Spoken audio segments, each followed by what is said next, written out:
Oh, meeting's being recorded. Perfect. And then while we're kind of getting situated, if the helpers want to introduce themselves, kind of just give a quick introduction. Sure. My name is Xiaojie Li, and I'm a PhD candidate at the University of Arizona. My major field is higher education. I've used R for like a couple of years. I mainly use R for social network analysis. I'm glad to help with this session. Awesome. And I'm Christina Reamer. I work for the University of Arizona in the Data Science Institute as a scientific programmer, but my background is actually in ecology, and I'm primarily self-taught over many years about how to use R and other computational tools. So also excited about this. Yeah, that's one of the great things about R is it's open source. It has a huge community. And really, if you want to learn, that's the only prerequisite you need to learn R. There's a little bit of a learning curve if you haven't worked with R, but it's totally feasible to do. So has everyone downloaded R in RStudio, or do we need to go through that?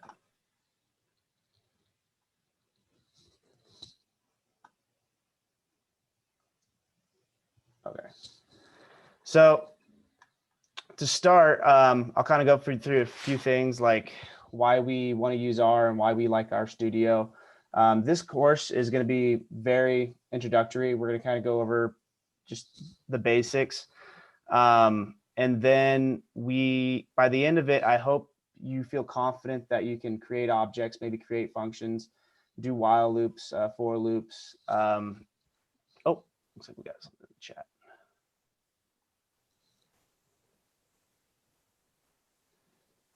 Okay, perfect.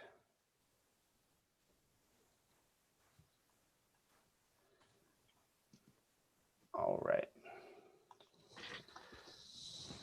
So some of the advantages with R is that it's less point and click.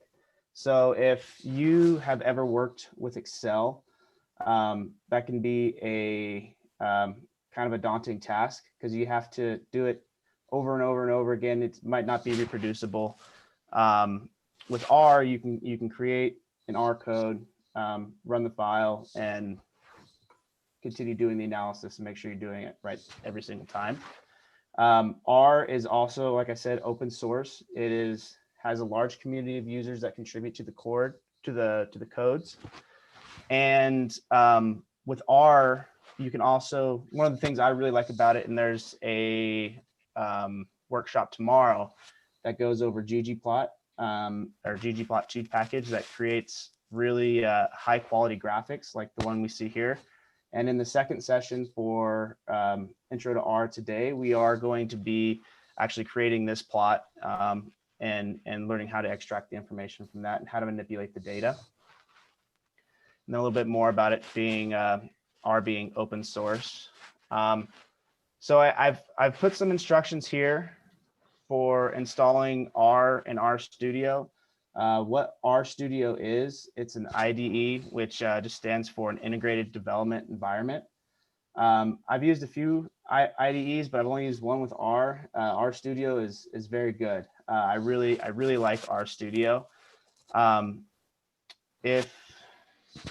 If we're good to move on, let me see. Does anybody have an issue with the with moving on? So we can just give me a thumbs up. If we're all good.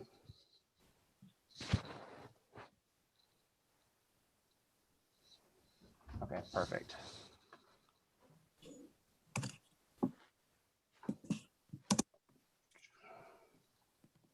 So I think we can just go ahead and start with operations and objects if you guys are ready to go. So I always kind of joke around that R is the world's most powerful calculator. You can do simple operations like 3 + 3. If you guys want to go ahead and try, actually, let me pull up RStudio because you can go here you can click on this. You guys can see my RStudio now. You can click on this plus sign here, and you can choose R script or R notebook. Our notebook will allow you to have comments and display it like you would see in the website. And then you just put 3 dashes and an R here, just like this, if you want to run the code. Or if you want, and it's easier for this, we can just use an R script. And this is just like completing anything in the console down here. You can just do, say, 3 plus 3. And you can see here, this gives you 6. So if you guys want to take a moment to either create a notebook, or if you want to create a script to follow along, would be great. Just give me a thumbs up when you guys are ready to move on. You might want to make your RStudio window a little bigger. The text, at least for me, is a little small. Here, okay.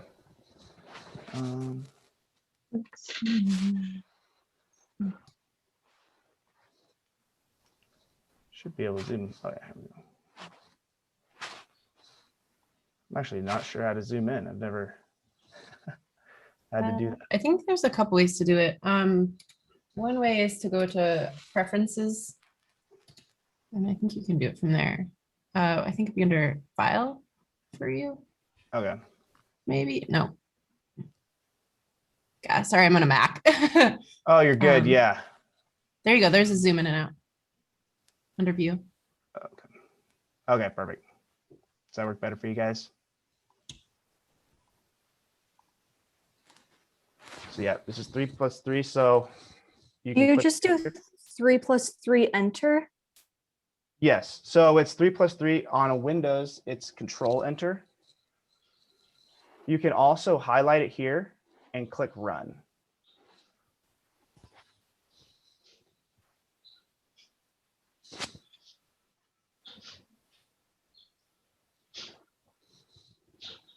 Okay, so we can take this 3 plus 3, looking at this here, and we can save it. So we can save this result and we'll call it. Okay, perfect. Yeah, it's Command Return on a Mac. Thank you, Jacob. So we can save this calculation using this symbol here, or you can use an equal sign. In R, you can use either an equal or this arrow. So if you want to, you can do sum result. And this little hashtag right here allows you to make comments. So this is not going to be part of your code. So you can do sum result.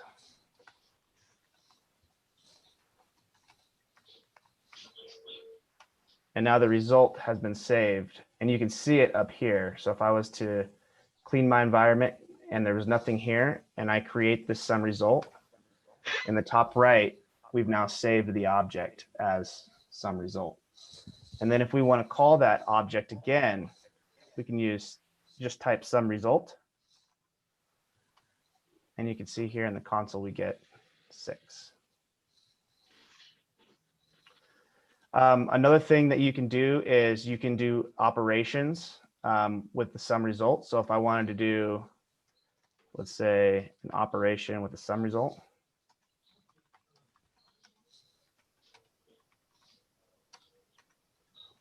Do sum result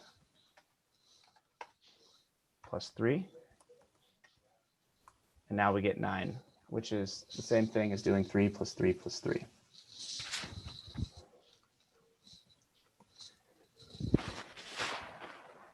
So has everybody been able to locate if you've been able to locate your environment and you can see where this result has been saved, just give me a thumbs up or a thumbs down if you're not seeing it. Sorry, I think mine didn't work. Do you have to type in the arrow 3 plus 3, or does that automatically do that after sum result? So for the sum result, you want to have it just like this here.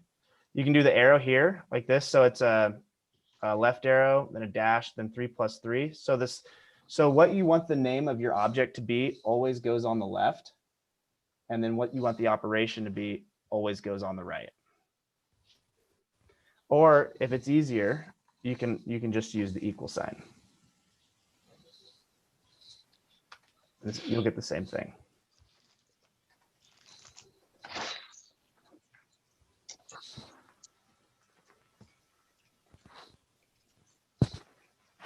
Hi, Joel. Can I ask a quick question? Yeah, absolutely. Sorry, this isn't R related. Could you make Christina and Xiaoji co-host in Zoom so they'll have mute privileges and things like that? Oh, yeah. Yeah, I think I have to stop sharing. Sorry, I should have said it earlier, but Oh, you're good. You're good.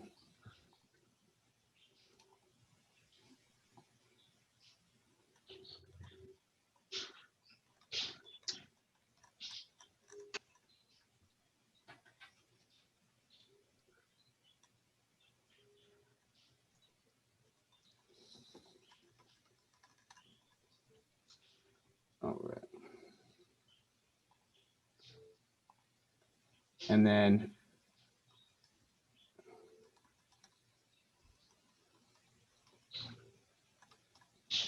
all right, that should have not seen. Oh, so I've got Jiaying, and then you said Christina? Yep. Okay. timer. Yeah, the helpers. Perfect. Thank you very much. Thank you, guys. All right, let me get back to sharing my screen. Okay, so, oh, sharing the wrong screen.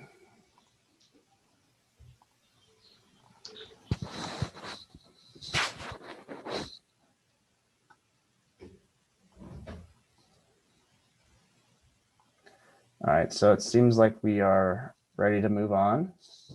You guys can all see my RStudio now? So I have two questions. Yeah. Is the equal sign always the same as the sort of left-facing arrow?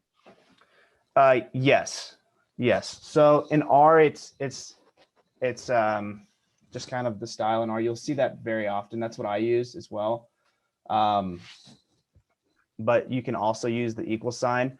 When we get later on, when we start using packages like ggplot and we use dbr and like the tidyverse, they only take the equal sign.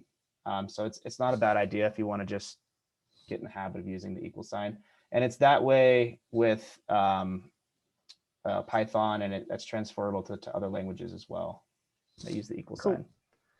Yeah. And then if I do like a different sum result, like 3 + 5 or something like that, will that overwrite this other sum result?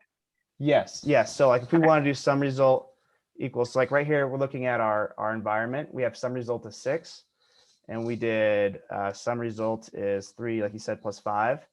You can see that now it's 8. So okay, now cool. So it lets you hold one thing. Yeah, it just holds one thing at a time. Now what we can also do is we could do sum result. So right now it's 8. We can do sum result is equal to sum result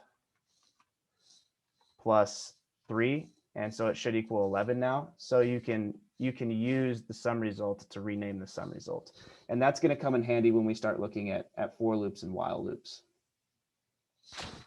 Great, thank you. Yeah, not a problem. Okay, so we can also, so going back to our lesson here, we can also store vectors of numbers. So this is an example that was taken from a previous year where we're storing dog's age. So I'm gonna kind of go through this here. We can store multiple dog's age. So we'll call this dog's age. So we'll use the equal sign just so we're all using the same thing. And if I run this, if you guys want to go ahead and put this in your file, you can see here we've stored a vector of 5 different numbers. And now once we have those 5 different numbers, let's say we wanted to multiply our dog's age by 7.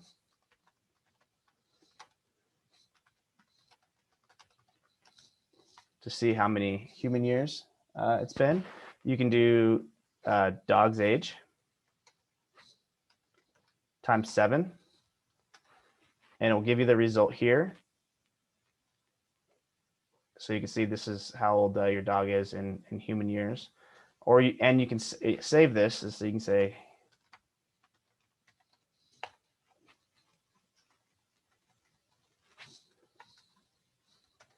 and now you've saved it here.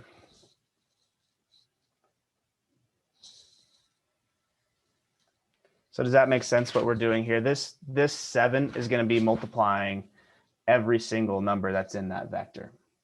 And then we're saving it under human years.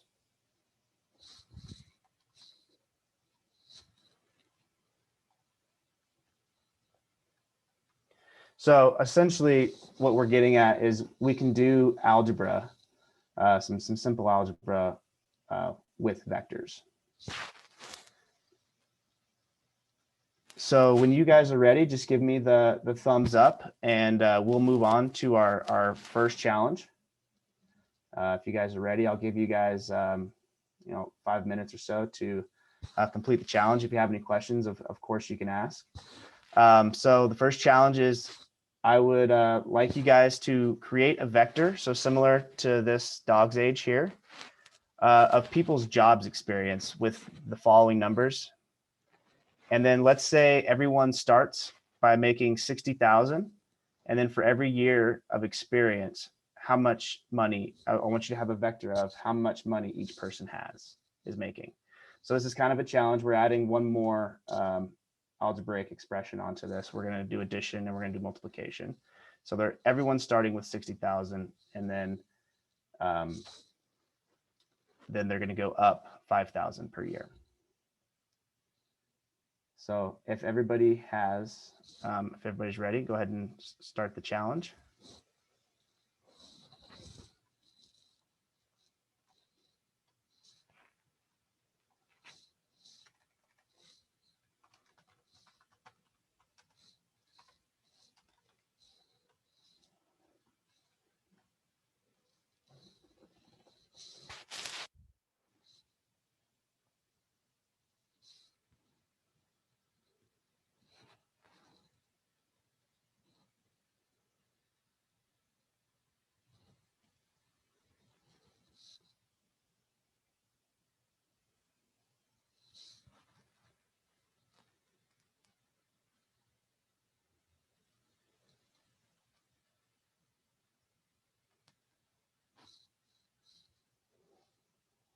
And when you've completed the challenge, give me a thumbs up. That way, if everyone's completed the challenge, we don't have to just sit here and look at me.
Okay, I'll give you, say, 1 more minute to complete the challenge. Does that sound good?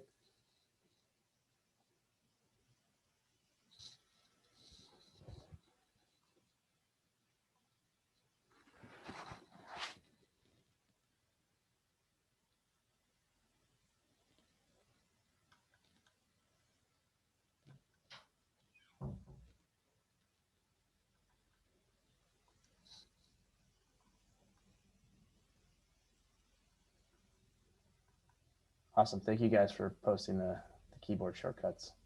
I'm a Mac guy, so it's a whole nother world. Or I'm a Windows guy. Sorry, the Mac world is a whole nother world.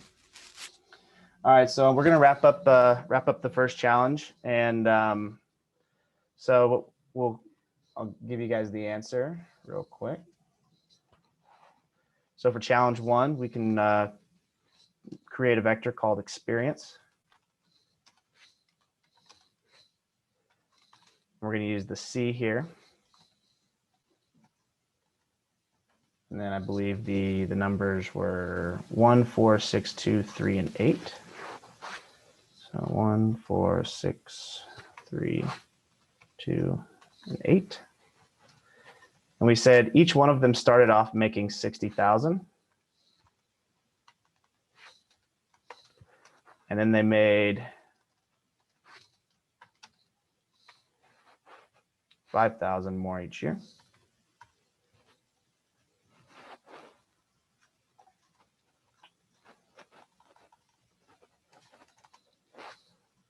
Call salary. And then if we want to see salary, and that should give us our answers for what each person is making. Is that what you guys got? If you got that, you want to give me a thumbs up, or if you're ready to move on, give me a thumbs up. Perfect.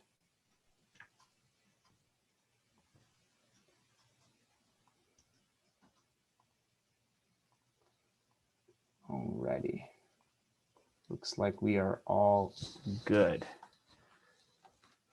So now that I'm thinking about it, one of the biggest mistakes I always make is I always forget to save. So let's go. Oh, we got a question in the chat.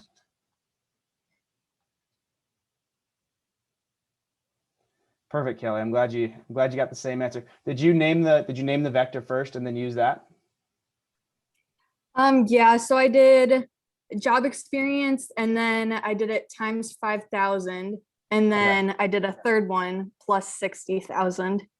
Okay, that's So perfect. kind of like 3 different lines. Yeah, that's okay. And when you're working with R, you'll find the more that you work with it, you'll get better at putting everything into one line. But that's not necessarily a great way to do it, because when you do it the way you did it, it makes it easier to read, and someone that's reading your code can know exactly what you're doing.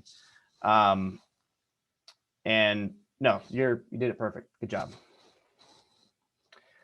So yeah, go ahead. You can save here. So now that we have some code we want to save, you can just click save, and then you can save it to any desktop you want, depending on your Mac or Windows.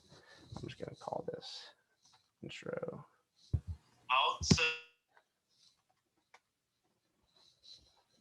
What was that?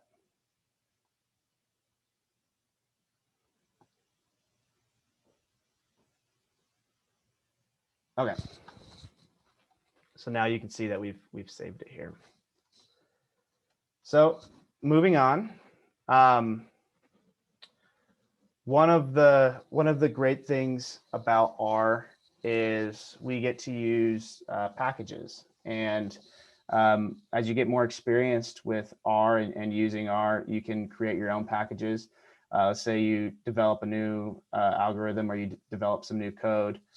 You can put the packages on the CRAN, which stands for Comprehensive R Archive Network. But you can also use other people's codes, and it's really a package is just like an organized group of codes that you can download and then use for your own analysis or your own visualizations.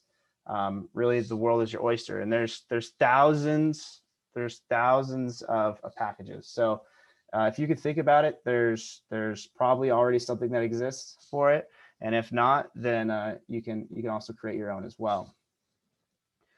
So you install packages. So we won't be using the ggplot2 in this workshop. We will be using it in the next workshop though. You can install packages with this function here, install packages ggplot2. If you haven't done that and you're planning on coming to the later, you can go ahead and install ggplot2. You can just run it just like normal. I like to run this. You can also run code in the console here like this, but it doesn't save it. So this is, you put it in, you get the answer. You can either install it in your R file, or you can install it in your console. But once you install it, it'll create a folder for you, and all of your packages will be in the folder. So if you guys want to run this, install packages ggplot2, let's make sure that everything is working properly and that everything saves. So after you run this command, just let me know when you're done. Give me the thumbs up.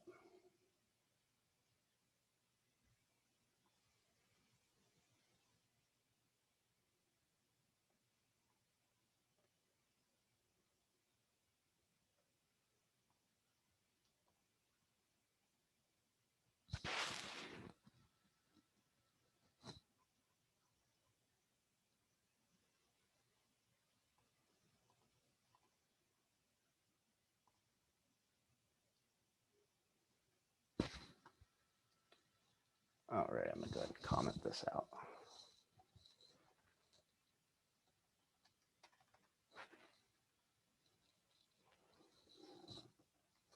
All right, looks like we're all good. If we're having any issues, this will cause issues downstream. So please put in the chat or unmute yourself, and we can help you out. I got a warning that ggplots2 isn't available for this version of R, which is weird because I downloaded R today.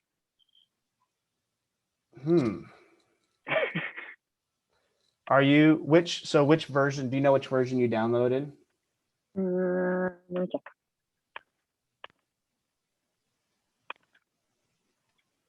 Uh, 1.4.1106. Okay.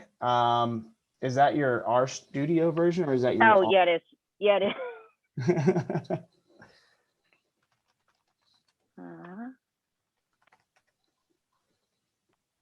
4.05. 4.05, and it's saying ggplot2 is not available. Yeah.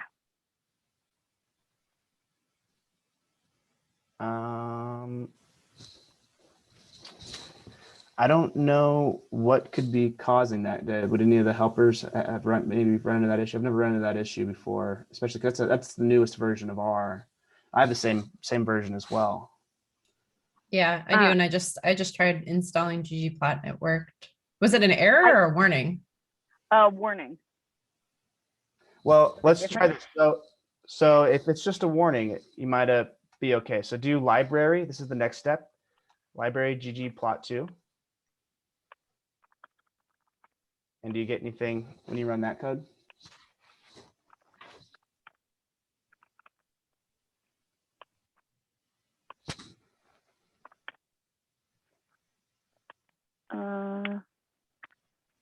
Man, I'm all messed up. That's okay.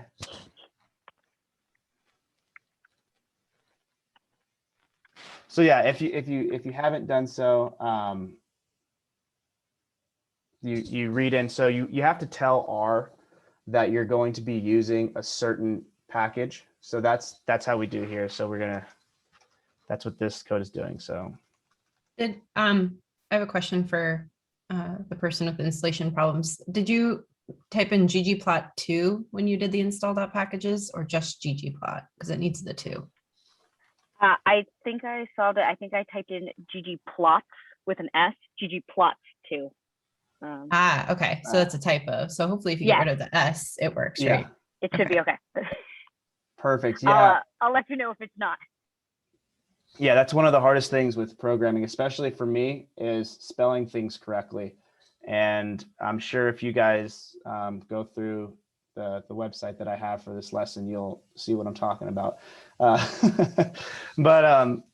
So yeah, it's also with R, and I don't think I mentioned it earlier, it is case sensitive.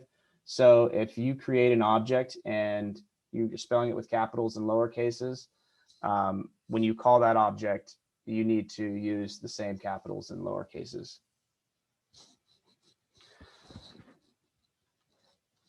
There's a Okay. question. There's a question in the chat right now.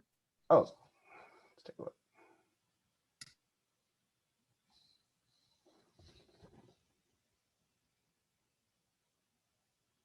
Oh, that's a great question, Kristen.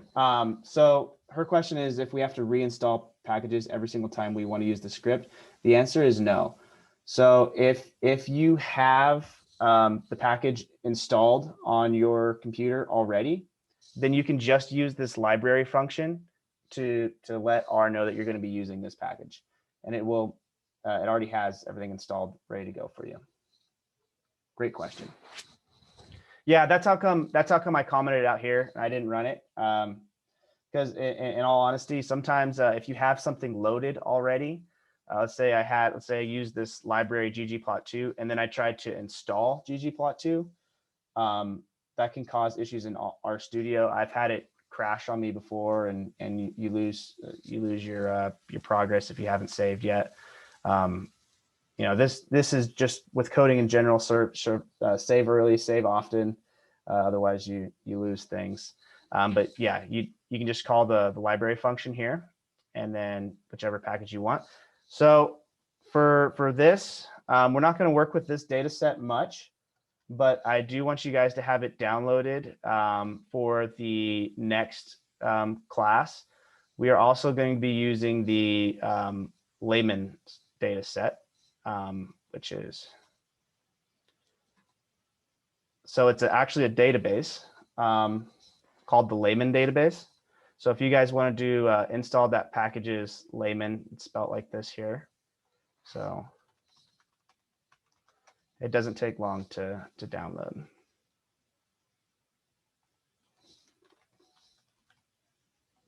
Just like that.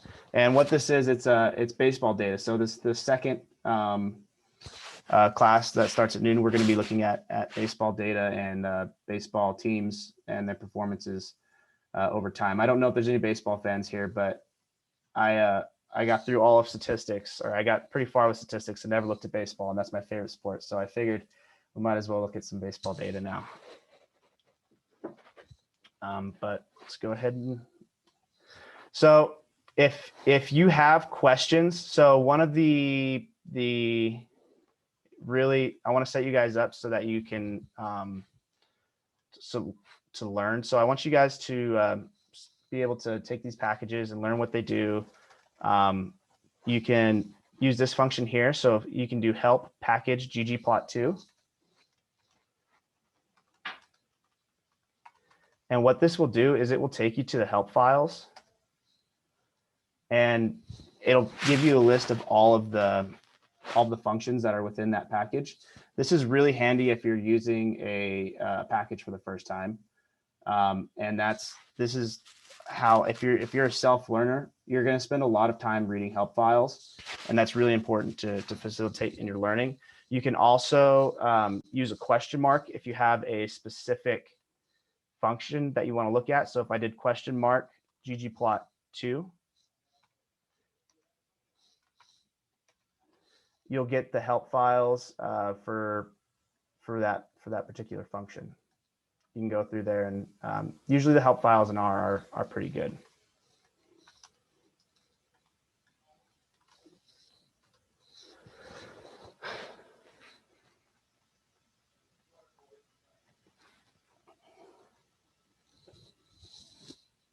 Okay, so are you guys ready to move on? You guys are able to see the help files and everything and giving a thumbs up?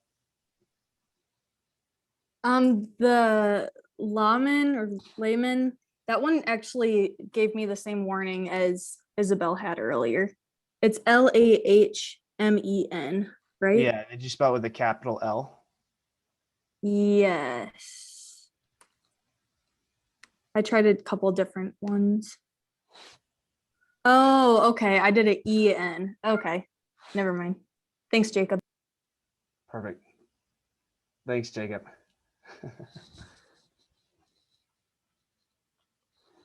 All right, so while you're downloading that data set, we're going to use the Lawman data set. So there's a lot of different ways. So we're going to go over 3 different ways of working with data. In this section, we're going to import the data from a package. and then we're going to save it to a folder, and then we're going to read it back in. And then also we're going to create our own data frame just within R itself. So if you want to follow this code here, you can do library layman, and then the layman is a entire database in itself, and we're going to use just the batting data. And so let's see what this looks like when we put this code in R script. So when we do library layman, and then we're going to do data batting, you can see the batting here is up here. And then if we want to look at the first 6 hitters, we can do head in equals 6. And it will show us the data for the first 6 players.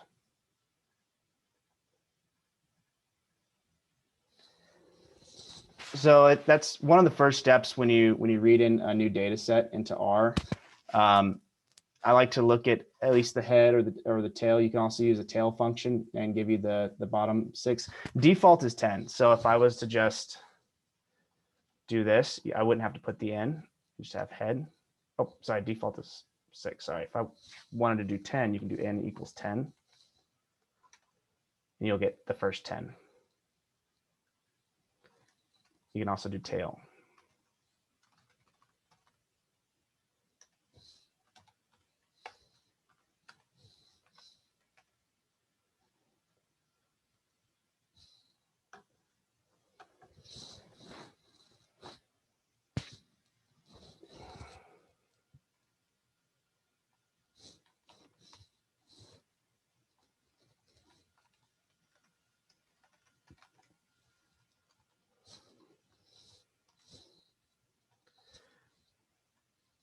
All right, so before we save this batting data, what I want you guys to do is I want you guys to run this get WD. What this means is this stands for get working directory. And this is the file that all of the files that you're currently running is going to be saved to. So if you type in get WD,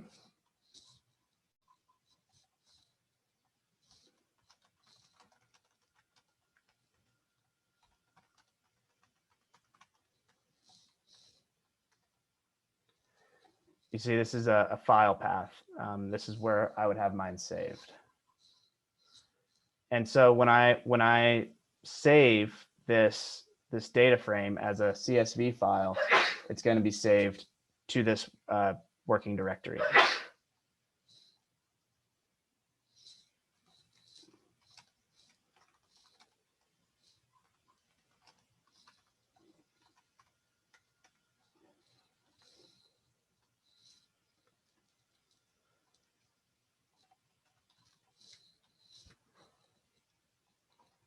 And then what we're going to do is we're going to write CSV.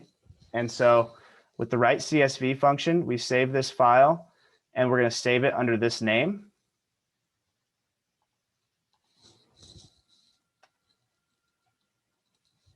So now if you go to your files here, you should be able to see it. Here's their batting example.csv.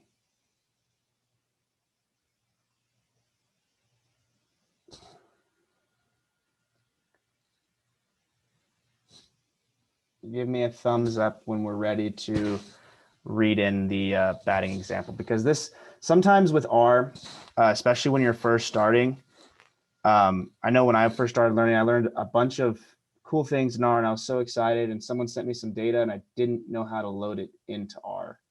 And so everyone just had to take my word that I knew what I was doing, but apparently I didn't.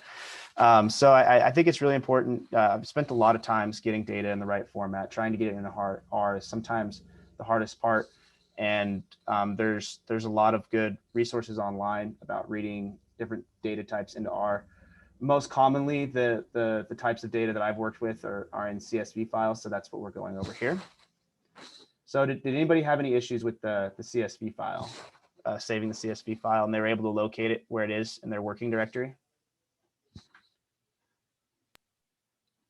I think I just missed a step. How did you get the batting stuff inside of R? So we did library. So you installed the layman database, or Yep. it's a package with a bunch of data sets. Oh, and then okay. You just do data here. So yeah, I guess Okay, cool. Yep. I didn't know it was like already inside of it. That's cool. Thanks. Yeah, it is cool. And if I'm being honest, this is the reason I'm showing you this is it's a very cool function, but most of the time, you're going to get data sent to you and it's not going to be in a package. So it's going to be in a CSV file saved here. So like this. So like if I was to go to this folder and click on this, I can open this in Excel and look at it that way. Or it's a comma separated value. So now that we've saved it as a CSV file, we can call this batting one. So it's less confusing, I guess. We'll call it batting one, and we're going to use this read.csv function, and we're going to read it back into the data set. So this is an example this is an example of if someone sent you some data and they want you to analyze it. If it's in a CSV file, this is what you would use is read.csv, and that will bring it into your R environment. You can see we have batting and we have batting one. There's more variables here, so we can click on view. We can do this and do batting one. And you should a nice readable way of looking at your data. It'll pull it up in another tab on top. I do this sometimes just to make sure nothing looks crazy.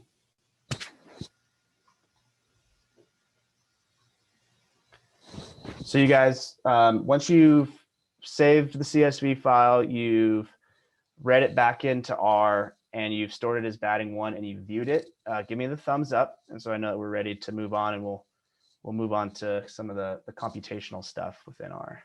Or no, we're going to create a data frame within R. That's also an important thing to know how to do.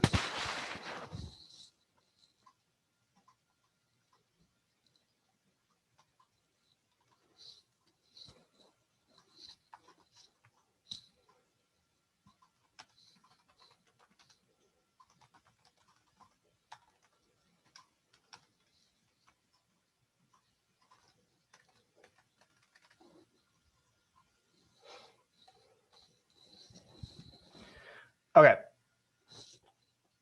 So it looks like there's no questions. We'll go ahead and move on. How's the pace for you guys? We can speed up if you like, or we can slow down.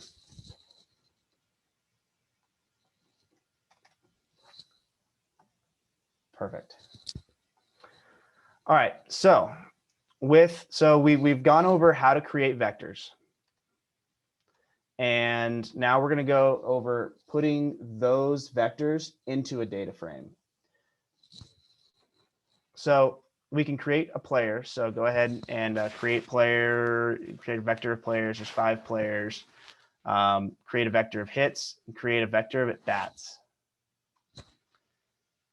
So you're just making 3 different vectors, and then you're going to put those into a data frame. And we're going to call that data frame hits data frame.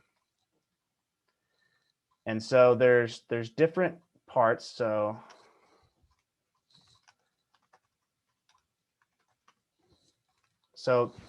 within the data frame, you name the column. So like this column is going to be player ID, and the values are going to be the player, which is here. This hits is going to be, this column is going to be called hits, and this value is going to be the vector hits. This column is going to be called at bats, and the vector is, or the values are equal to the at bats vector.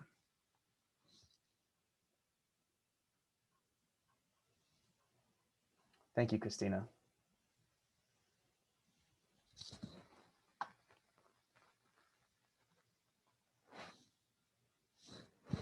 So when we run that,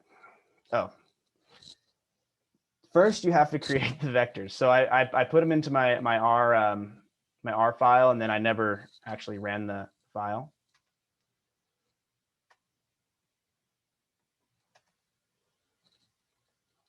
And now I want to see the hits data frame. You can see we have player ID, we have hits, and we have bats, and it's all in a data frame. And now we can begin manipulating that data frame. I do want to point out if you, let's say each vector has to be the same length. So if let's say I take one off here and the at bats is only 4, and I try to run this code again, I'm going to get an error. So like this didn't work, and it's saying that the differing rows. So we have to make sure that we have the same amount of elements in each vector that's in our data frame.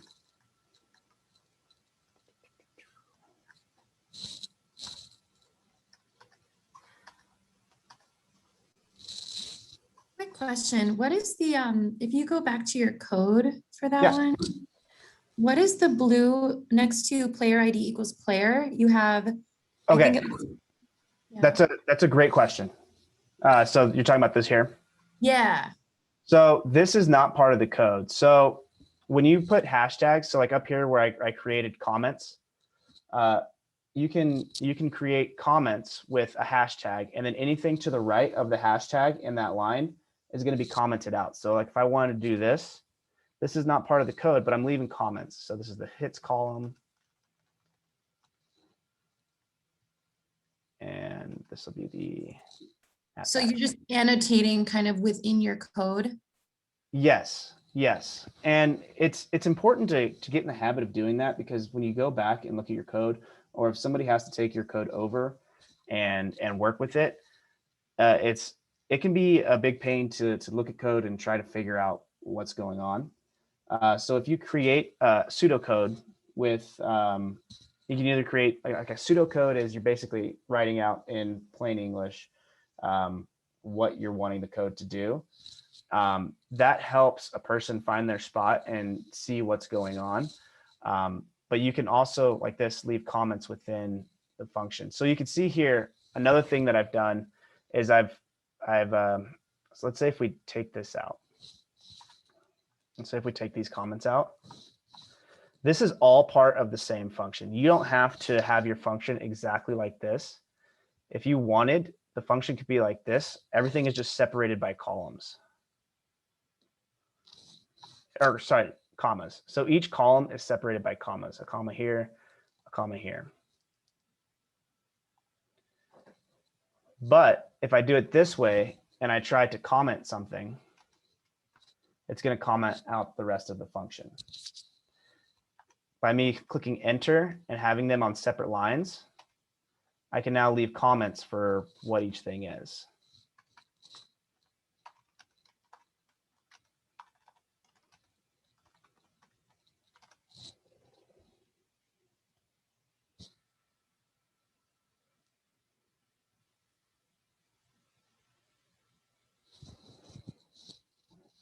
Does that help explain what I'm doing? Yeah, thank you. Yeah, not a problem. Okay, so rarely do let's do a challenge. Sorry. So I'll give you guys 5 minutes, and I want you guys to create a data frame which stores about 5 teams. You can do more if you want. The first column is going to have team name. The second column is going to have wins, and the third column is going to have losses. Team name and wins losses can be made up, and just store the data with the name step 1, and then save the data frame as a CSV file.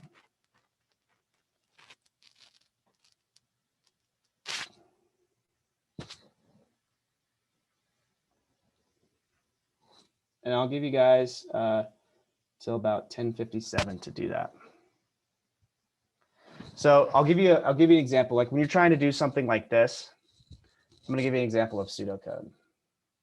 You can use your comments to help. So let's say we'll call this challenge.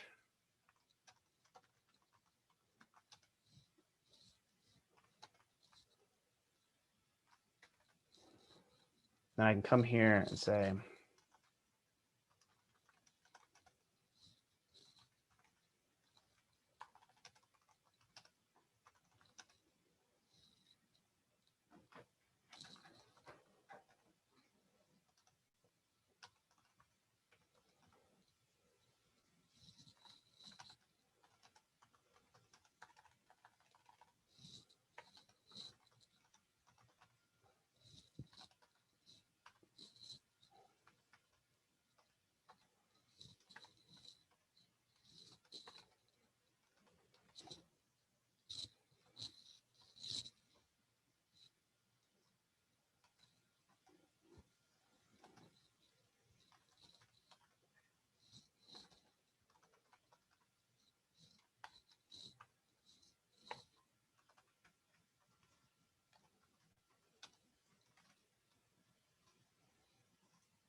Kind of a random question.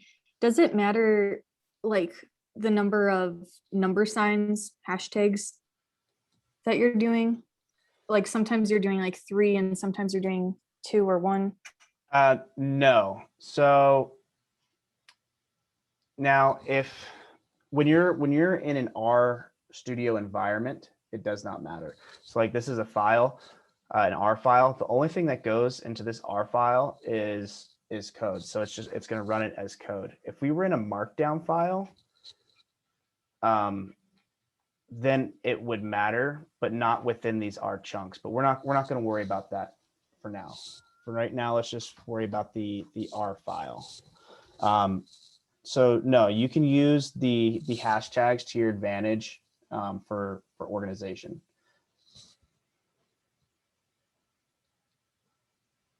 The only thing that matters is that it's to the left of whatever you're trying to comment out. Okay, so I'm going to start going over the challenge. And what I've done here is I've created pseudocode. Like I said, it's just in plain English. And a lot of times this really helps if you have a task that you're trying to complete.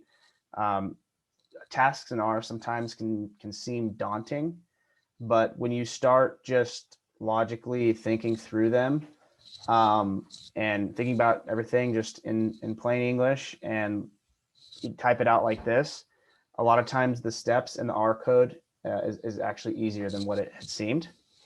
So we're going to create a data frame called step 1.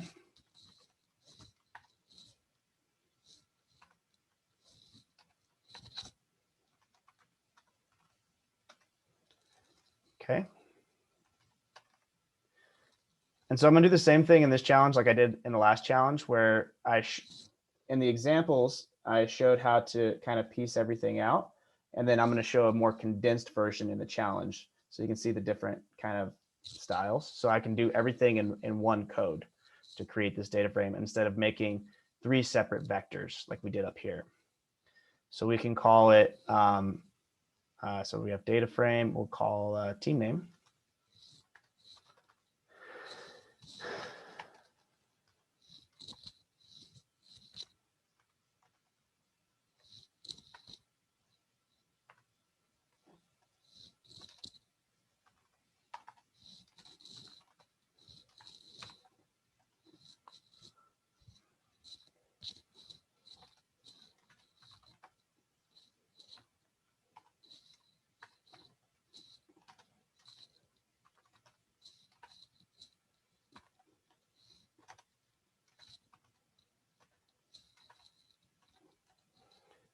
Okay, so that's the first column. We can do a comma here and then name the second column. The second one is wins.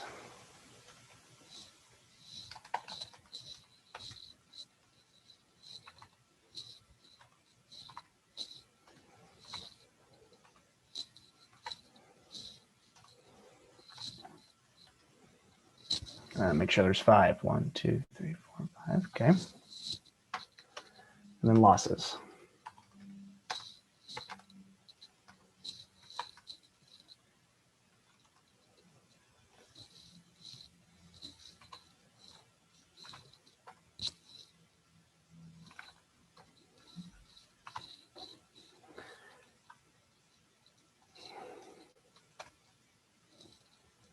So you see, this is the error that I was telling you about. We got the same error because here there's only 4. There needed to be 5, so I'll just go ahead and add one more.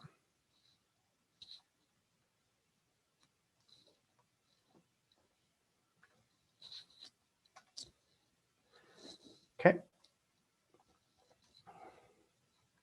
And then we're going to save. So then we write .csv. So the first argument in write.csv is the data frame you want to save.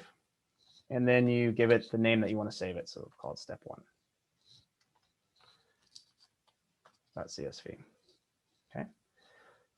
So if you guys look here, when I click this, you see step1.csv has been added to the folder, the file. So you can get to your files. There's these different tabs here. You can see where you're at or what folders you're in. And then we're going to read in and call it step 2. We're going to read in the same data.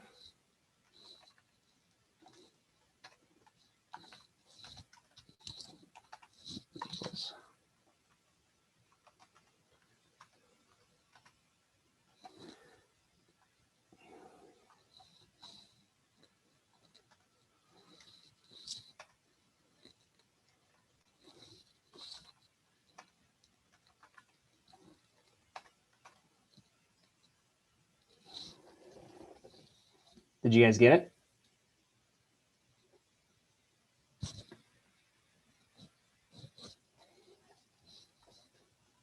And give me a thumbs up if you got the challenge.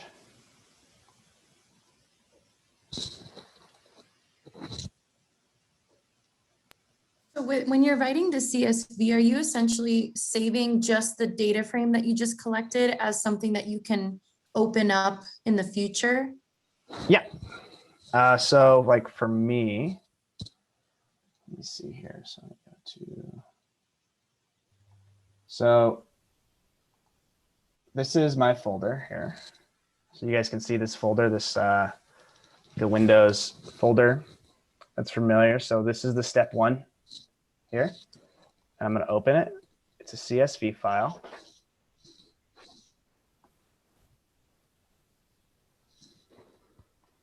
And it's just your data. So it's saved as a CSV file. I opened it in like the Excel version of CSV. So it's Great. So this would be like great if you're trying to send someone a data frame that you created in email or something. yes. Okay, So oftentimes, like I work with REDCap quite a bit, and so we're partnered with the CDC, and we have this data that's stored in just a weird way, and they want data in this particular format that's ready to analyze. So I'll pull it into R through a package called like the REDCap API, and you don't even know this. I'm just giving an example of when this would be used. I do all the manipulations to the data that they want, and then I save it as a CSV file, and then we send it to them to be analyzed later. Got it. Thank you. No problem.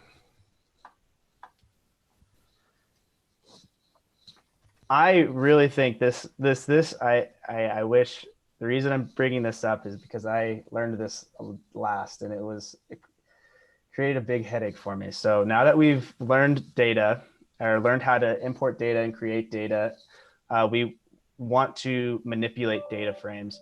And because like very rarely do we get the data how we want it. So no one's ever going to send you data and it's ready to go. It's perfect. So you're going to have to do almost always some kind of manipulation on the data. You're going to have to filter. You're going to have to adjust things, delete columns, add rows.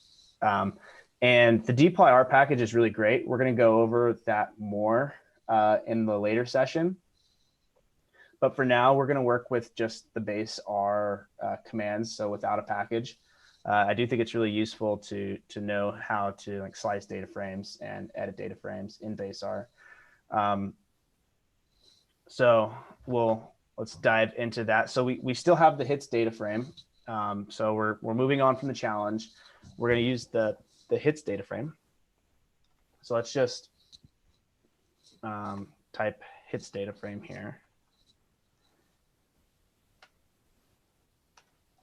So you can see we have this here.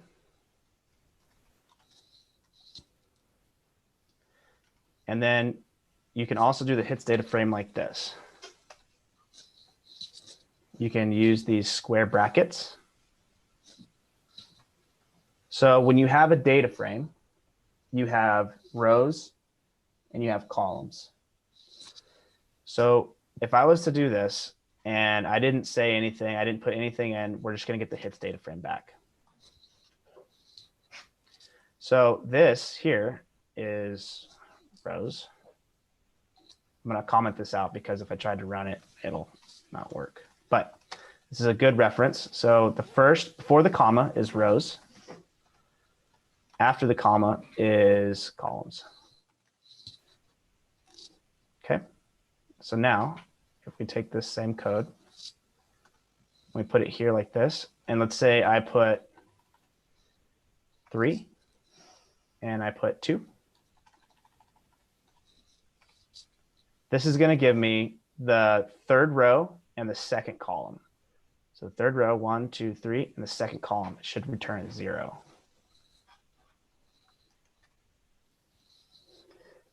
You know,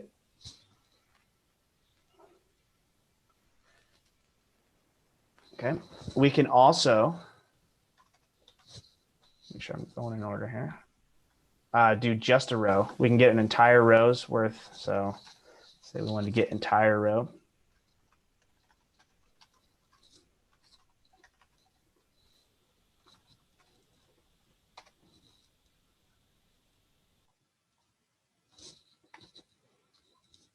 Let's say I just want to get the third row again. Oh, sorry. So now I have the entire third row, which is here. So row 3, player 3, player 2, or player 3, 0, and 3, player 3, 0, and 3. Now, I do want to note if you're using data frames and it has it has rows and it has columns, and you only want the rows, you have to put this comma here. If you don't put the column or the comma, you get the third column. I thought you would have gotten an error. It's a good habit just to put the column, the comma.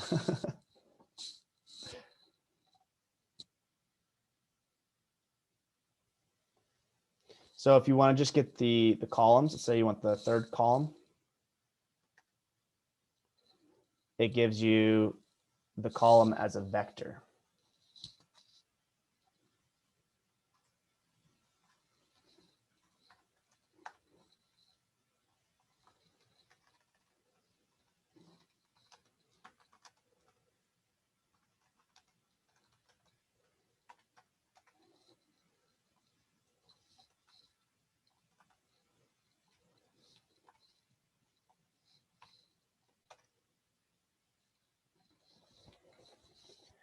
So is everybody able to look at the hits data frame and manipulate that data frame to get just in a row or a column? And they know how to get just a single value if they want it. Perfect.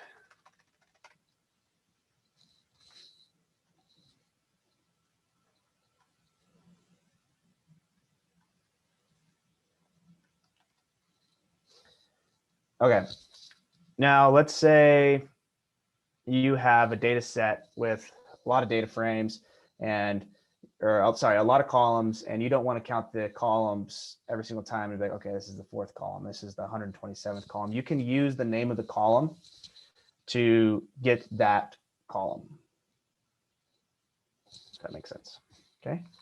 So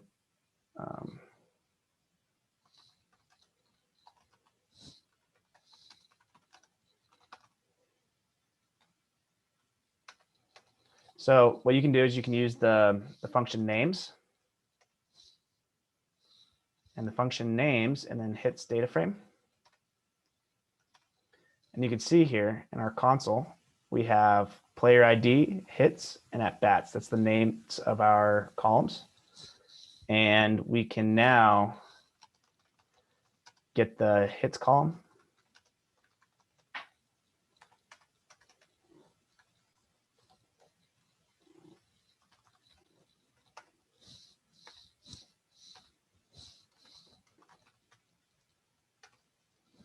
You can see it returns it as a vector. You can also put a vector of column names in after that, and it will return. So let's say we have, getting multiple columns.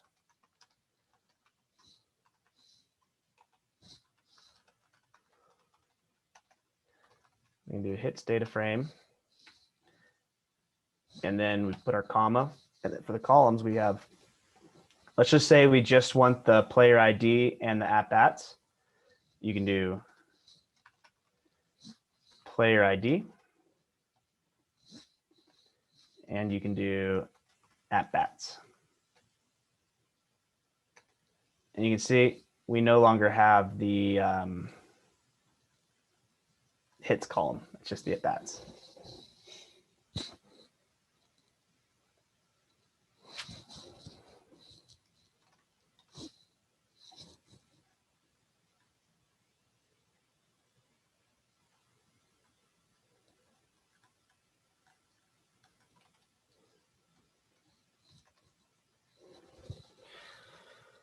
So is everyone, I want to make sure I'm not running off. Is everyone caught up and able to slice their data frame at will? Awesome.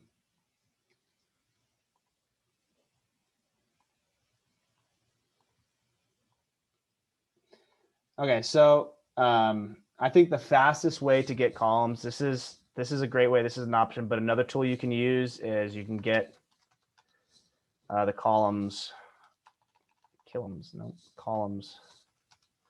with the $sign. So like I can do hits, data frame, $sign, and you see how RStudio just can complete that for you. It gives you the name of the columns, which is nice. Hits, and that returns the hits column as a vector. So let's say we wanted to get so now this is a vector, so now we can manipulate the vector. Let's say we wanted to get just the third element of the at-bats column, which is a 3. So get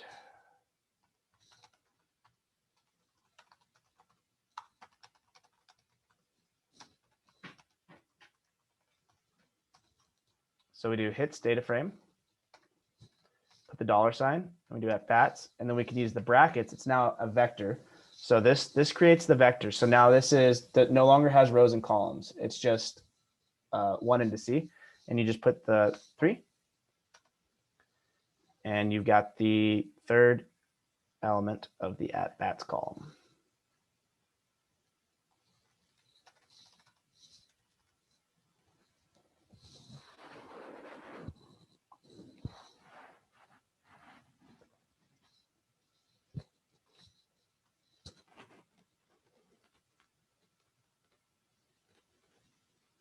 Now, let's say you wanted to take this third element of the at-bats column. Well, let's say you wanted to take the 4th baseball player. So this guy here. And you just want, and he's the best, and you just want to call him the best baseball player. This is the 4th element of the player ID. So edit player 4.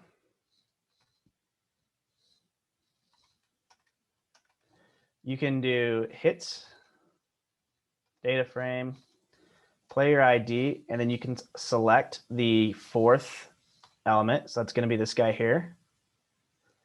And we're going to just name him the best player. Best player. Okay, so what we did is we really similar. So I was kind of unpacking what we did is we named this, they have this data frame. It's really similar to creating an object. We're changing the value within the data frame. So we have the data frame, we have the player ID, and we have the 4th player and player ID, and we're going to change their name to this. So again, you can use the arrow or you can use the equal sign. Doesn't matter. So now, if we have hits player data frame, we now have the best player in our data frame.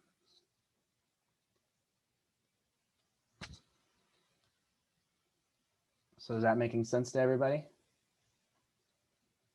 Any questions?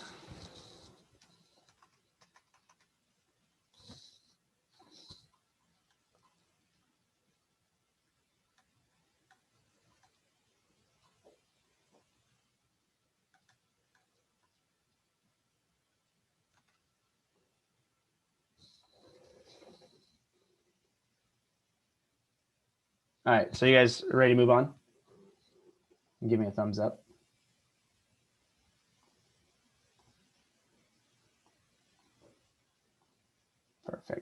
All right. So let's explore the which function. Because we can use the which function to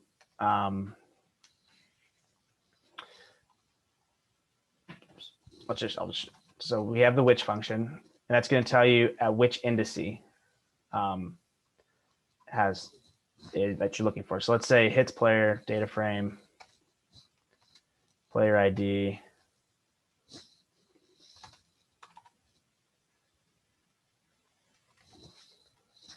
Make sure I have this right.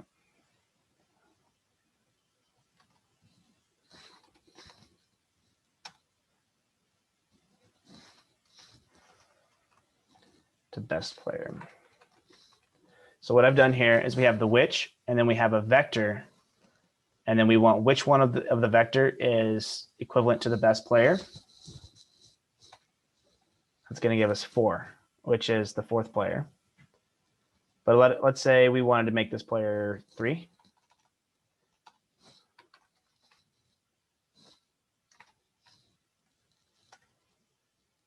It's not there. Why is it not there? Because we spell player with a capital P.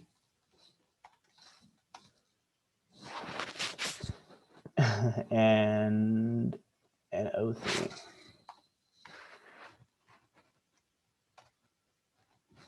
And that's the 3rd indice. So now what we can do, so now that we know this gives us an integer, which is convenient because we use the integers within the brackets to filter our data sets. So what we can do is we can now filter data sets using the which function.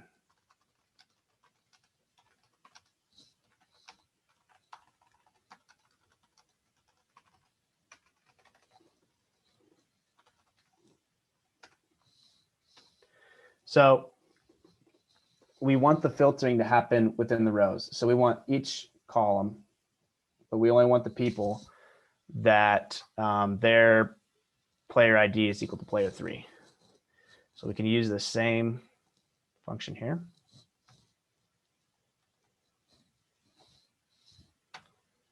And we want all the columns, and that's going to return player 3. Player 3 had 0 hits, 0 at bats. Or sorry, 0 hits and 3 at bats. So if we wanted to see who had the most at bats, we can also use the max function. So like if we wanted to do this again, and then we use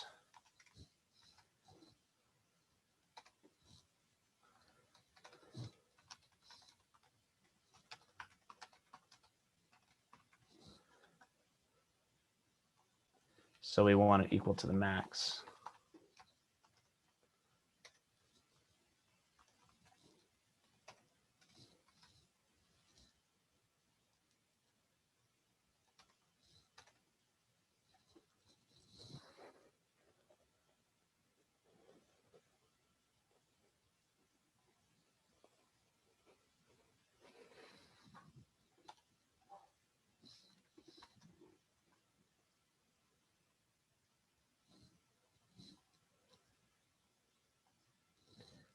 And this is the reality of our coding. There's an error somewhere. So when you have this, so I kind of have things packed here, right? So one of a useful way to have a function within a function. A useful way is to take this function out and run it by itself and see if the issue is within this function. And that's where the issue is we never closed this switch function.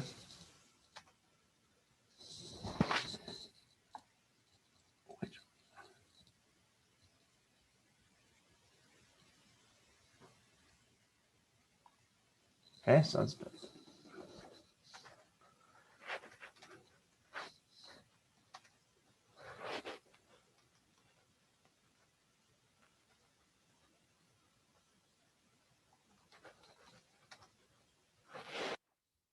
not sure what the issue is. Now it should be working fine.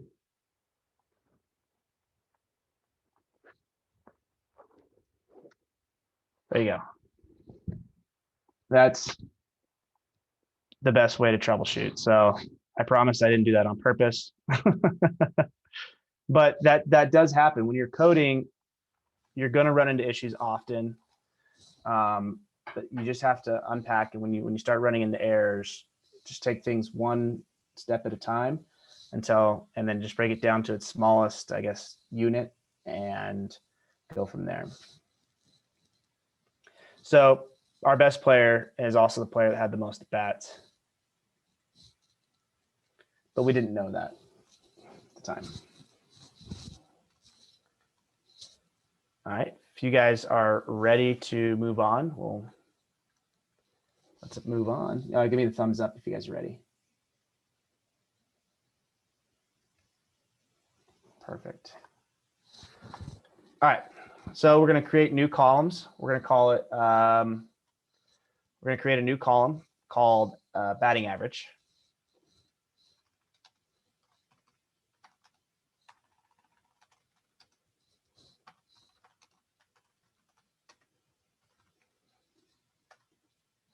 To do this, all we have to do is use the $sign. And you see batting average doesn't exist, but you can just put batting average. That's what you want to name it. Is equal. And you can either put your own vector, or you can do, we have hits and we have at bats. So what you can do is you can just do at bats divided by hits. So you can do arithmetic on the columns. So you have hits.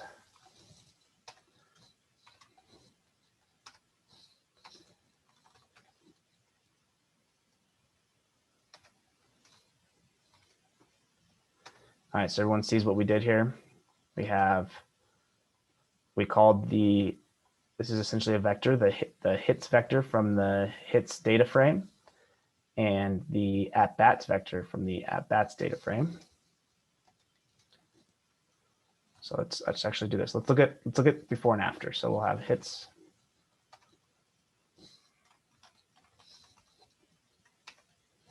So you can see we just have player ID, hits, at-bats. We add the column. Now we have the same data frame. And now we have average.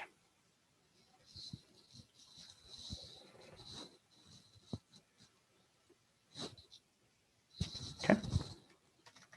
Which is what we have done here. So we're gonna go into descriptive statistics and looking at like mean, median, and mode. There's a few very good base R commands that I use. So like mean is a common one, standard deviations, common one, max, min, range, and summary. Summary gives the first quantile, the median, the mean, third quantile, and the max. So let's go through a few of these. So remember, we just have, so let's see, descriptive statistics.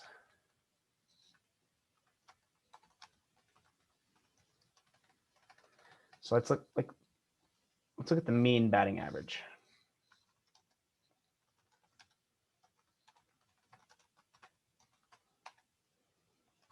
So mean hits.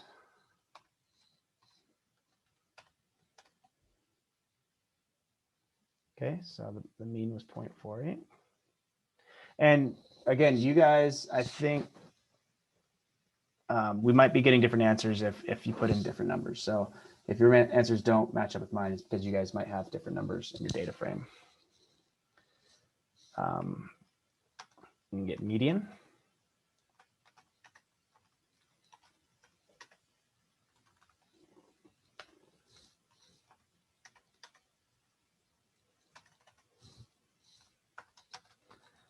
Standard deviation.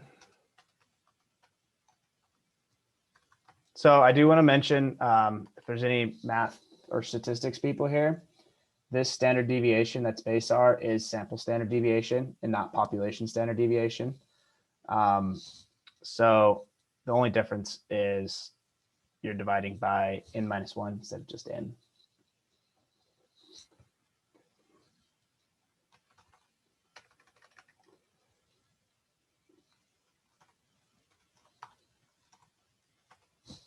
Just use the SD function here.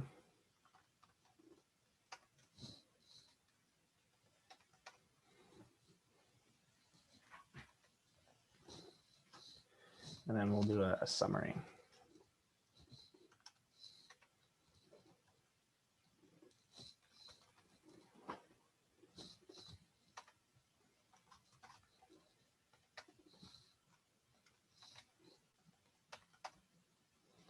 Okay.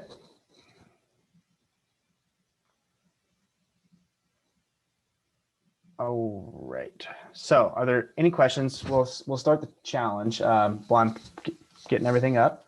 If you have any questions, please don't hesitate to ask.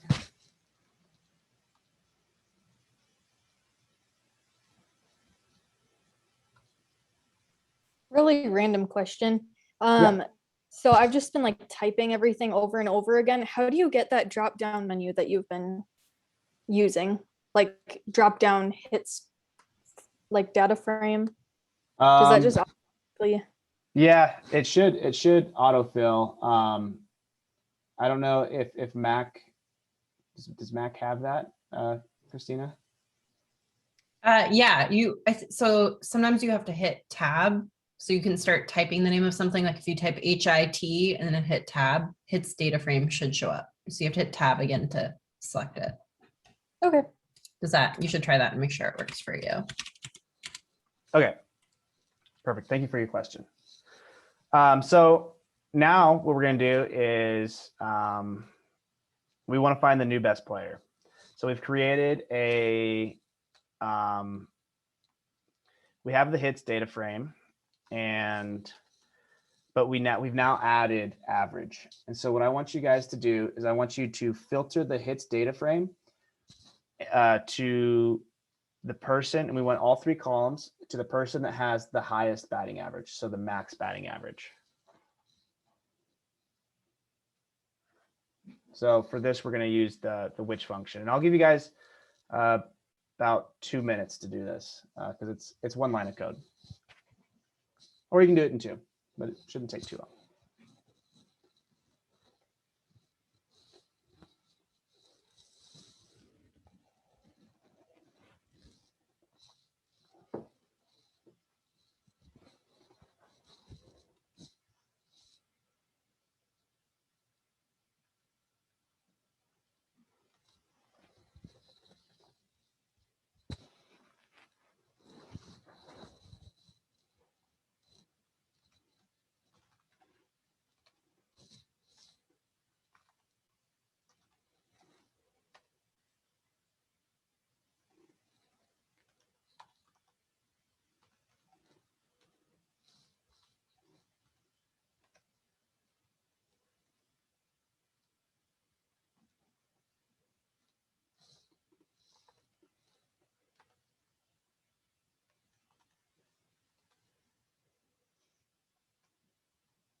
All right, so did everybody figure out which player has the highest batting average?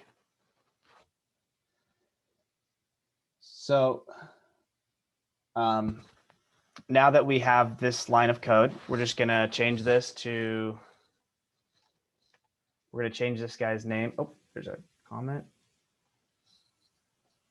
Player 5. Good job, Kristen.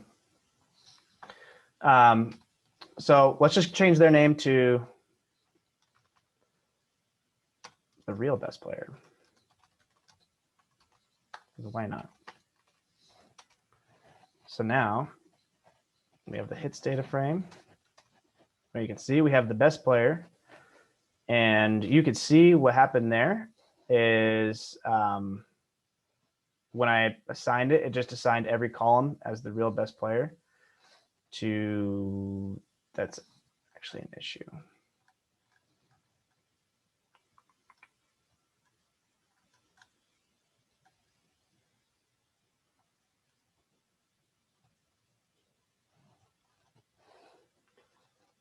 So to avoid that, we just went the first column.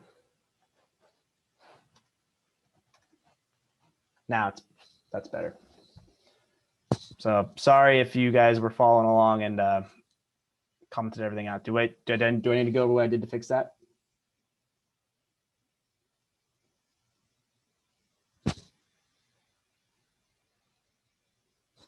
You guys are good? Okay. So we're going to move on to for loops and while loops. I'm going to kind of pick up the pace a little bit so to make sure we get through this. So for loops can be tricky, but anything you do with a for loop, I think you can also do with the while loop. So a for loop, basically you say for a specific amount of time. So let's say we can say for I in the vector 1, 2, 3. So while that's happening, so it's going to go through this. I is going to equal 1, and then it's going to do some operation, and then it's going to go I equals 2, and it's going to do some operation, and it's going to do I equals 3 is equal to some operation. So we can name a count variable, and we can call it count is equal to 0. And then we can say for I in 1, 2, 3, we're going to do count is equal to count plus 1. And so what's going to happen is it's going to update this count variable 3 different times, adding 1 each time. So we'll do, okay, so now we have count. Count is 3. You could also print count each time. So you see it for each loop, what's happening. So you count 0, 4, 1, 2, 3, and now count is equal to 3.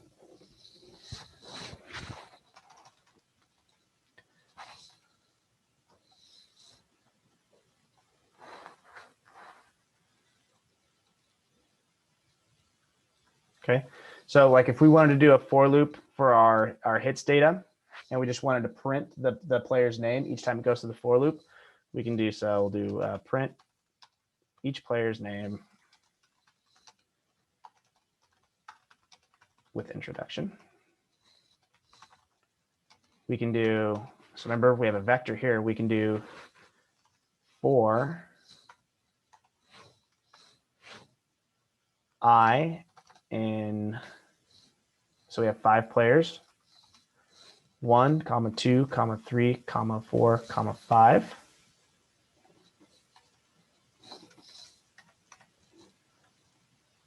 We want player. So we define player is going to be equal to hits, data frame, player ID, I. Because remember, we're going to go I is equal to 1, and then we're going to go I is equal to 2, then I is equal to 3. So we're going down the list, okay? And then we'll just print.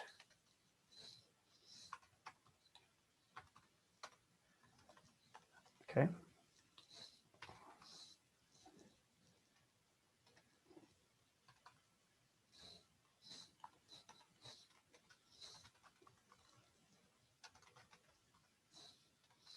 So we give it a nice little introduction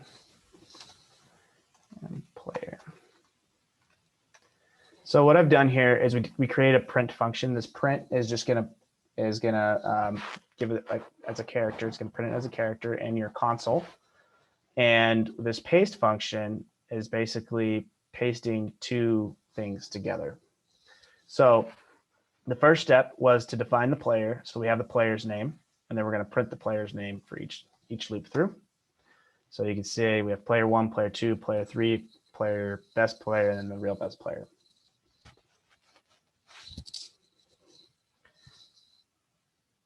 Are there any questions on for loops? I have a question. Can you please repeat the last starting from print each player name? Yeah, I don't yeah. understand. So we're here and we have so this print. So like if I wanted to just say print print Joel, it prints Joel. But if I wanted to say print Joel and 7, or let's say comma 7, it just prints Joel. It doesn't print the 7. So you can do paste. So the paste will put two things together. Paste 0 is the one that I use. So you can do Joel, and then you can do 7. So it has Joel 7. So that's what we're doing here, is we wanted it to give a little introduction. So we're doing print, and it's giving it a little introduction, and then we're calling the player name here. So this is all going to be in one thing. So one way to troubleshoot is to just go inside the for loop. Like when you're having issues with a for loop, you can just define I. Define I, let me say here. So let me say I is equal to 2. Okay. And then instead of clicking on the for loop, you can just skip it and go inside the for loop. All right, let's define player with I. So now we have player, and you can make sure you got what you want by typing player.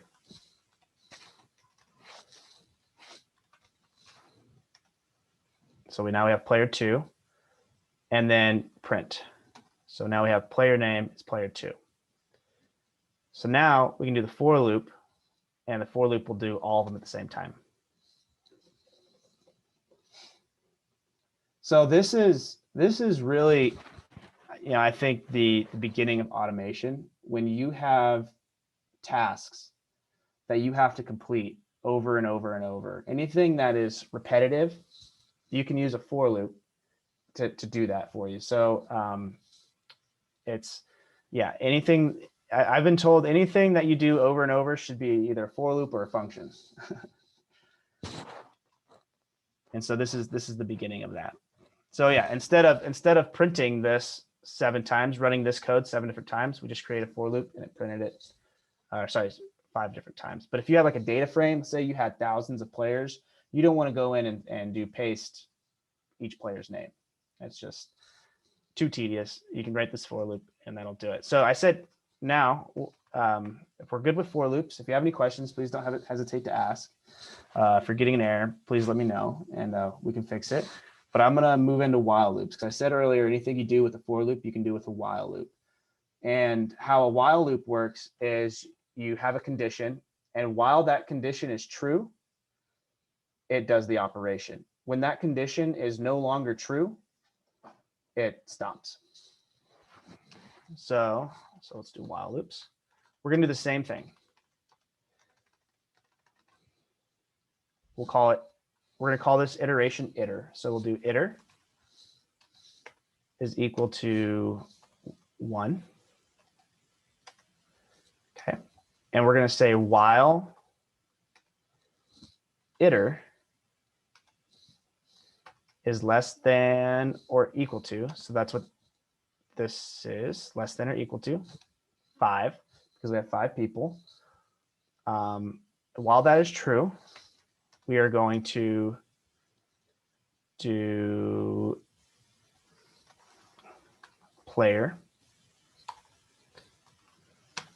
is equal to hits data frame player ID iter. So it's going to be this. but instead of using the I, we're going to use the iter function. Or no, it's not a function, sorry, the iter variable that we defined up here. So we start with 1. We get our player. So this is going to be player 1 to start. And then we're going to print this here. So we do the print. It's the same function because we're trying to do the same thing.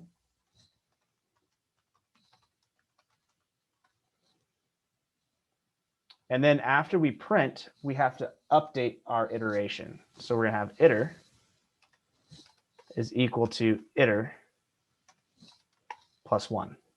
Okay, so we go through, iter is 1. While iter is less than 5, we're going to do this. We're going to get player 1. We're going to print player 1, and then we're going to go to iter 2. Iter is less than 5. So then we get player 2, we print player 2, and you keep going until you get to 5. You can see we got the same thing as we did with the, as we did with the for loop.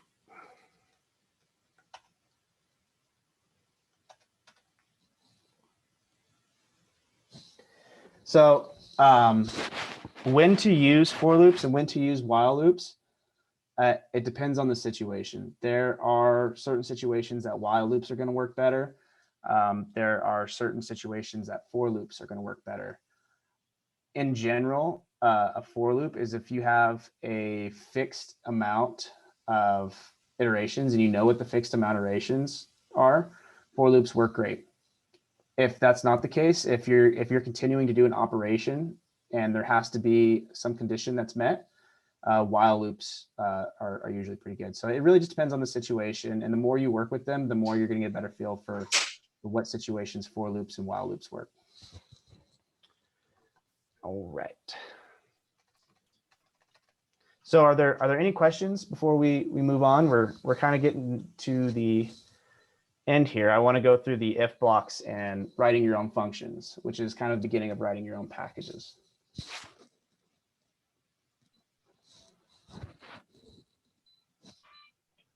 All right, if there's no questions, then we can move on. So what I'm going to do, this is a lot of code for this next part. So I'm just going to copy and paste it in, and then I'm going to go through each thing. So this is how we're going to be introducing if blocks. So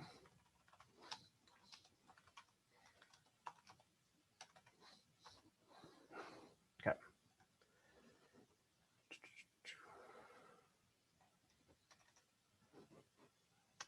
So so for an if block, we're gonna go through and we're gonna use a for loop. And so we're gonna go through each row of the data, and we want to have a value for player type. And we haven't created player type yet. And we want the player type to be dependent on what their batting average is. So we're basically saying, if the batting average is this, then we want it to be this. We want it to be this type of player. If the batting average is this, then we want it to be this. So it's really similar like the while loops. It's like if condition, if that's true, then we're going to create we're going to do a function or do an operation.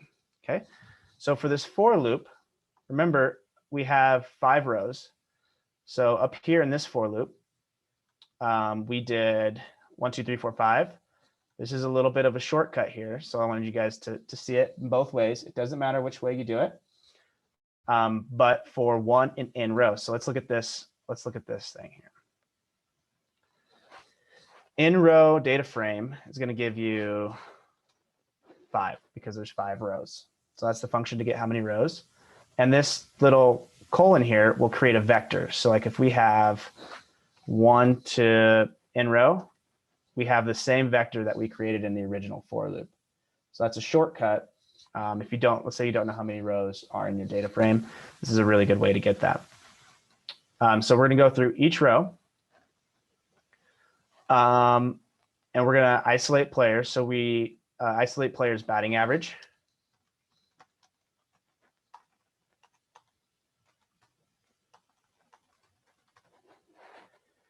So this player's batting average. So now we have a number here and we know what their number is. And what we're going to do is we're going to check these conditions now. So if the player's batting average is less than 0.25, we're going to say that the player type here, we're going to create a new column like we did before. We're going to say that the player type for this player is bad. So this I means it's for this player because we're going to start with 1. So for player 1, if it's below 2.5, it's bad. Then we go to the if statement here. If it's above 0.25 or greater than or equal to 0.25, and it's below 0.75, we're just going to call them a good player. And if this condition is met, then they're going to be called a great player. So let's see what happens when we run this. Okay. So everything ran fast. You see how fast that is. And now we have player type. We have great, good, bad, good, great, according to their batting averages. So again, it's just a for loop. And then within the for loop, we have if blocks. And the if block is condition. And then if this condition is true, then we run this operation.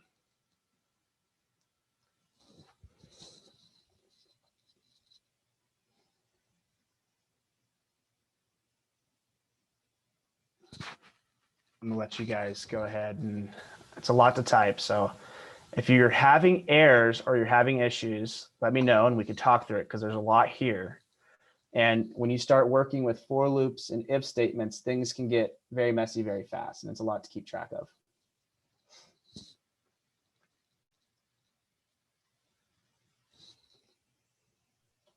So I copied and pasted everything from the guide that you had on the website. Yeah. And it's like, it's not showing me what it's showing you, basically. It's Okay. just showing like, if I press enter, it just shows like hashtag isolate player batting average or something. So are we supposed to like run every single line, or how does that work?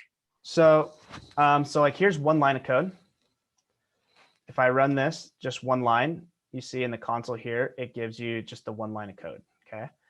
But for a for loop, you have this condition, and then you have this bracket. So if you look, this bracket here, this closes this operation. So when I go to this for loop here and just click enter, it'll go from this bracket to this bracket, running everything in between. So you may have a bracket missing. So like if I have this bracket missing, if you didn't copy the last bracket, this is what's going to happen. You have to go line by line and do it. So you may have this last bracket missing.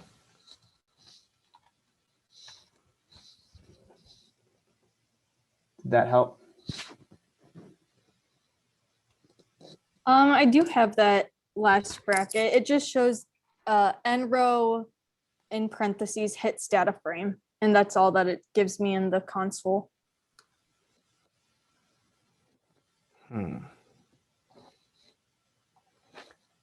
I can just look through it individually too, though. Yeah. Try n row hits. Do you have two closing parentheses here? Yep. Okay. Yeah, if you just copied it, and then maybe you can show me your screen after, because we're almost done, and Sure. Thanks. we'll take a look at it. Yeah. All right. Perfect. All right. I'm not sure if we had a challenge, but I think we're going to skip the challenge because I want to go into creating functions. So we did the if block. So creating a function. So let's say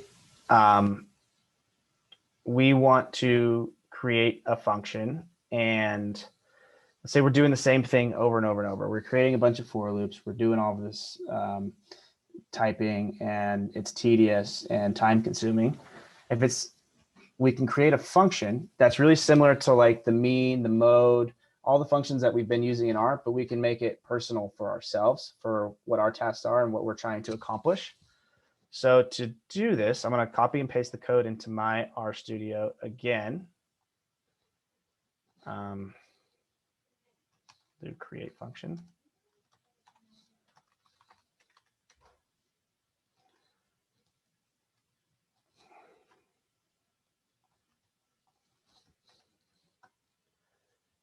All right, so we're creating a function called getAverage. And what it's going to do is it's going to take two vectors and it's going to basically just divide the hits by at-bats. So the first vector is hits, the second vector is at-bats, and we're just going to divide it. So let's say you had a whole bunch, you had to do this over and over and over again. You want to make it to where you can just say getAverage and it gets the average for you. So there's a few parts to a function. So we name the function what we want the function to be called here. Okay, and then we do, we can make this equal sign if you want, or you can use the arrow. And then we use the function. This tells R that we're going to be creating a function. And this is what the inputs of our function are going to be. So we have at-bats and we have hits. And then we, inside these brackets, so you have a bracket here and a bracket here, we define what we want the function to do. So for starters, if a person had 0 at-bats, if you try to divide, you're going to get an error. You're going to get an issue. So because you can't divide by 0. So we're going to check if at-bats is equal to 0. So if this first argument is equal to 0, we're going to return average is NA. If at-bats is greater than 0, we're going to calculate the average, which is hits divided by at-bats. And then we use the return function, and this is where we tell R what we want the output to be. So we've created this average variable, and now we want the output of the function that we've created of this getAverage to be the average value that we created. Okay.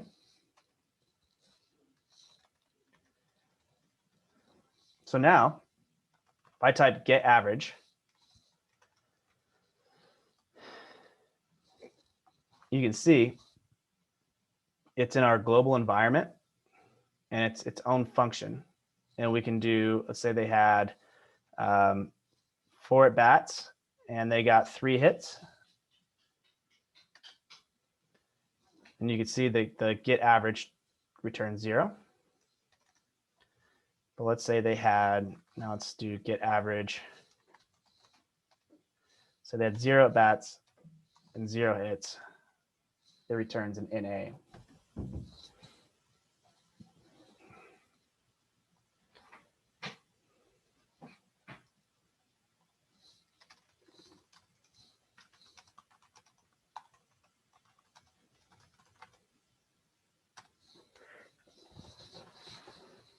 Okay, so has everyone been able to get the function into their R script, run the function, and make sure that it's working properly? You can give me a thumbs up if your functions are running properly. Perfect.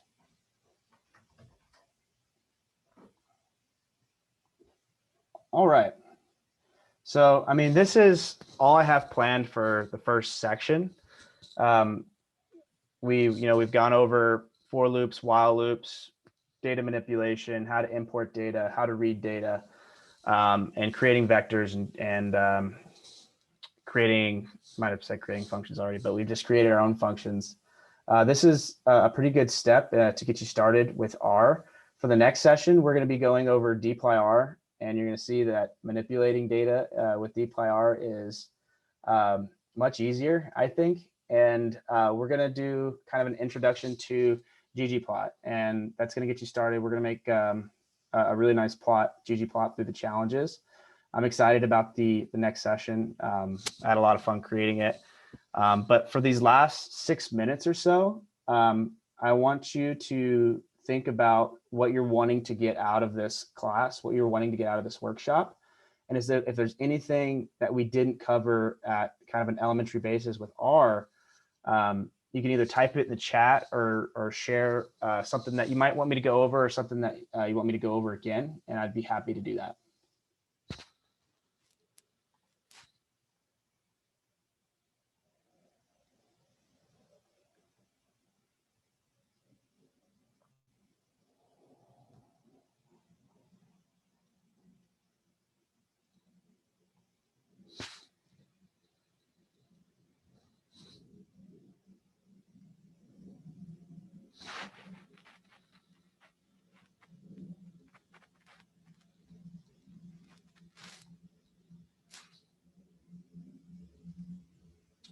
So if nobody has any questions, Kelly, if you want to, I mean, we could all take a break, probably go get some lunch, get something to drink. And then Kelly, if you want to share your screen with me, I can see what the error was that you were getting on the for loop.